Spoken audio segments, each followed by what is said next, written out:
Pero speaking of your party list, yung kasama mo, si Congressman Rog, voted for the impeachment of the Vice President. Ikaw naman did not sign Yes, sir. the impeachment complaint. Paliwanag mo nga bakit?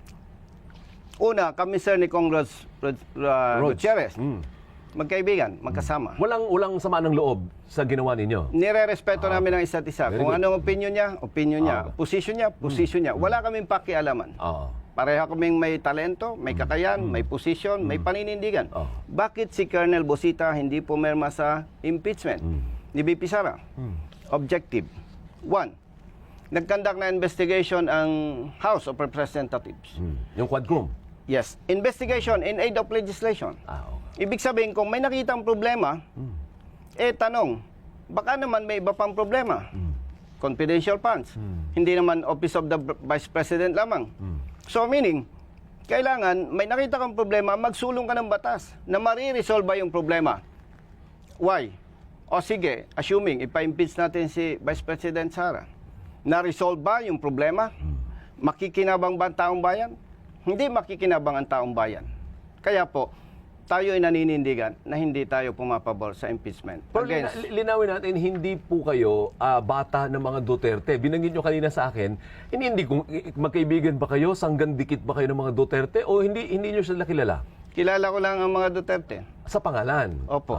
Pero as in personal na close? Wala hindi. po. Oh. Wala po. Ako lang talaga, Sir Alvin, simula nung maging sundalo, magpulis, naging congressman, may prinsipyo at paninindigan ako. I do not care kung sino ang tatamaan. And you serve at the Philippine National Police during the time of President Duterte. Yung Yes. Colonel, okay. So na-witness mo yung Oplan Tokhang, nung kontrobersyal. Yes, and sir. you were quoted as saying, sabi mo, hindi maganda yung Oplan Tokhang. May problema lang sa execution. Explain yourself. Sir, nabanggit mo hindi maganda. Maganda ang Oplan Tokhang. Oo. Yes, actually, Sir Alvin, maganda ang Tokhang. Pagka yung kapatid mo may sangkot, may intelligence information na sangkot sa illegal drugs, kakatok. Sir Alvin, yung kapatid mo, may information kami nasasangkot sa droga. Baka pwede, i-surrender nyo sa amin, merong programa ang PNP. Ganon kaganda. Ang problema, Hindi ganun ang pagkaka-execute. hindi na-implement ng Oo. tama. Sino may kasalanan noon? PNP. Oh. Anong problema sa PNP nung panahon na yon? Alam mo, again, pare-pareho tayong Pilipino. Ang pinag-uusapan natin dito, yung kalagayan ng taong bayan. Yeah. Nandiyan kasi yung payabangan pasikatan, pagalingan. Kaya ang nangyayari, nasasakripisyo ang maliliit nating mga kababayan. Bakit Sir Alvin, sinasabi ko yan, hindi man pwedeng magsalita ako sa iyo, baseless. Sabi ng DOJ, 20% ng illegal drug cases ang convicted. 20%, 80% dismissed. Yun yung malinaw na patunay na may mali sa... Na may mali sa execution. Yes, So kung sir. ikaw ang PNP chief noon, ano dapat ang ginawa mo? Na hindi nila ginawa ng leadership ng PNP noon. Wala na dapat patayan, paano ba? Una sir, dapat pag binigyan ka ng assignment, hindi kita kukotahan. Yun lang. Dapat binigyan kita ng assignment, may tiwala ako sa iyo. Do your best. Pag nakita ko, hindi ka non-performing asset ka, mahina ka, sibaking kita. Kasi ang problema diyan Sir Alvin, pag sinabi ko sa iyo, Alvin, kailangan meron kang accomplishment sa illegal drugs, 7 per week. Oh. Mayabang ka pipilitin mo. Masasakripisyo yung mahihina dating mga kababayan. Hihiramin ko yung sabi ni Secretary Remulla ng DOJ. Baka naman sasabihin, masyadong self-serving ako. Ano sabi ni Secretary Remulla? Hinuli ng Toscoin, Caracross, Tuesday, Thursday, drugs ang kaso. So, yan yung mga patunay, maliban doon sa statistics. Okay. Ngayon naman po, ang bilis na oras. Ngayon naman po, mga may init na usapin ng ating bansa at nais po namin malaman ang inyong pananaw at paninindigan sa mga ito. May 10 tanong sa inyong harapan. Maybe hindi natin maubos yung 10. Wala ng time. Subukan nating sagutin lahat sa abot ng ating makakaya sa loob ng 6 minutes. Choose one. Ako magbabasa o pwede rin ikaw. Basta malaman kung tama yung binasa mo. Ako na o ikaw? Yan, sir. Ano po ang pananaw ninyo sa breakup ng Uniteam? Ay, isa lang super breakup na. Hindi maganda. Dahil hindi lamang sila nasakripisyo, pati taong bayan. Opo. Dahil sila mga leaders, pero nag-away-away, sinong ipit? Yun dapat pinagsisilbihan, taong bayan. Okay. Another one. Marami-rami pa yan. Colonel, pabor ka ba na gawing legal ang divorce sa Pilipinas? And I'm so happy na bring up itong another facet of your personality. Hindi transportation, hindi criminality. Something to do with relationship. With respect to late Congressman Lagman, Ay, oo. Edsel. ginagalang ko yung mga pumapabor. Okay. Pero hindi po ako pabor. Dahil? Napakahalaga ng pamilya. Okay. Parang pag naisabatas ang divorce, parang pinopromote natin yung hiwalayan. Imagine, kung yung anak mo, magpapakasal pa lang, anak, parang hindi okay yan. Relax ka lang, daddy. May divorce naman eh. So parang hindi maganda. Dapat paigtingin, palakasin ang pamilya. Dahil pagka nasira ang isang pamilya, masisira ang buhay at kinabukasan ng anak. Ang dulo niyan, tataas ang criminality sa ating bansa. Napakahalaga po na buo ang pamilya. One more, please. Sabi dito, sa inyong pananaw, may tuturing bang pork barrel o hindi ang AKAP ayuda para sa Kapos ang Kita Program Fund? Actually, kasali yan sa tanong ko, naubusan lang tayo ng oras, but at least dito may time ka. Sir, kung titingnan mo yung ibig sabihin ng pork barrel, yes. Hindi dapat yan. Kasi nagagamit yan ng mga nanunungkulan para sa pamumulitika. Eh wala man lang bang umalma sa inyo dun sa kamera? Sabi no, Mr. Speaker, pork barrel po yan, iba lang yung pangalan. Wala bang nagsalita doon at matapang na tumayo? Walang tumayo. Walang tumayo. Kasi, anyway, no comment. Baka mapasobra, malasi naman tayo. At saka One more, right? hindi ko ugali yung bumengga ng kapwa na parang, you know, One more. Ito po. Ano ang masasabi mo sa pag-transmit ng impeachment complaint laban kay VP Sara Duterte sa Senado? Partly nasagot mo na, but if you want to add something, you can. Na-transmit na sa Senado. Pero ang latest, after SONA pa ma-action nun eh. ang bola nasa Senado. At, you know, Sir Alvin, ang impeachment kasi political process. Oh, yes. Parang, with respect to other senators, sa mga senador at sa mga congressmen, political process, pag inanalyze mo, parang formality na lang yung procedures eh. Ang dulo niyan, butuhan eh.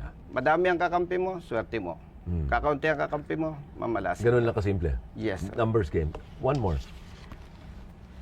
Ang tanong ay sa issue ng West Philippine Sea. O, tama-tama, PNP kagaling. Tama ba ang ginawang pivot ng administrasyon sa US mula sa China? Kasi ang turing sa atin ng impression nung Duterte, pro-China tayo.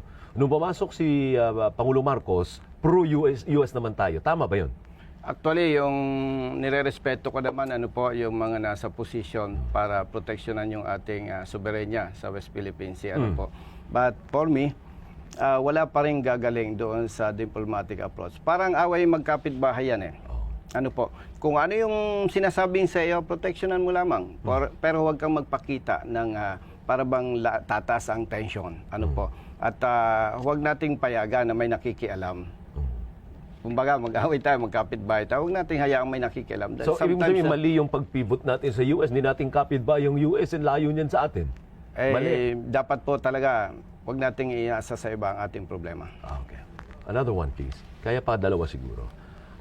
Sang-ayon ka ba na kailangang humarap ni dating Pangulong Rodrigo Duterte sa International Criminal Court kaugnay sa Tokhang?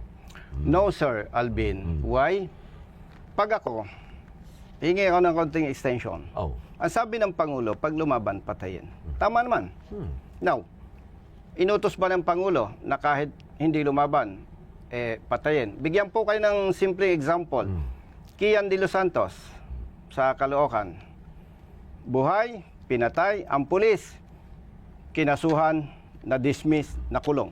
Si President Duterte hindi nakaalam. Jimboy nang nabutas, pinatay ng mga pulis, kinasuhan, na-dismiss, nakulong ang mga pulis. Ibig sabihin, ako bilang pulis, katulad ng nabanggit ko po, hindi ako malapit sa Duterte. Walang ganung utos. So, anong dapat? Hindi dapat natin i-invite ang ICC. Kumbaga, yung problema natin, kaya pa eh. Dapat, panagutin ang pulis kung nagkasala sila. I think one more, kayang isa. Huwag tayong umasa sa iba. Okay. Insulto kasi sa atin kung tayo ay tatawag pa ng iba. Paano mapahusay ang kalidad ng edukasyon sa Pilipinas? Another facet of your personality na kailangan malaman ng tao, education. Sir, number one problema, kulang sa buildings, sa eskwelahan. Yeah. Paano? Yung aking pamangkin nga, bata pa lang, alas 4 ng madaling araw gumigising, alas 5 alis na ng bahay para pumasok sa eskwela. Kasi nagsishare ng room. Yes. So nasasakripisyo yung mga bata. At saka kalidad ng edukasyon. Yes, yung kalidad ng edukasyon. Paano ka, Sir Alvin? Kung bata ka, puyat ka, nag-aral ka, gigising ka ng maaga na dapat sana tulog ka pa. Nasasacrifice ang education. And aside from that, mapera tayo. Lumolobo ang ating pera. Pero hindi nagagamit sa tamang pamamaraan. That is corruption. Yan yung dapat nating tingnan. We will give you a chance now to give your final statement, Colonel. Bakit po kayo karapat-dapat na mahalal bilang senador?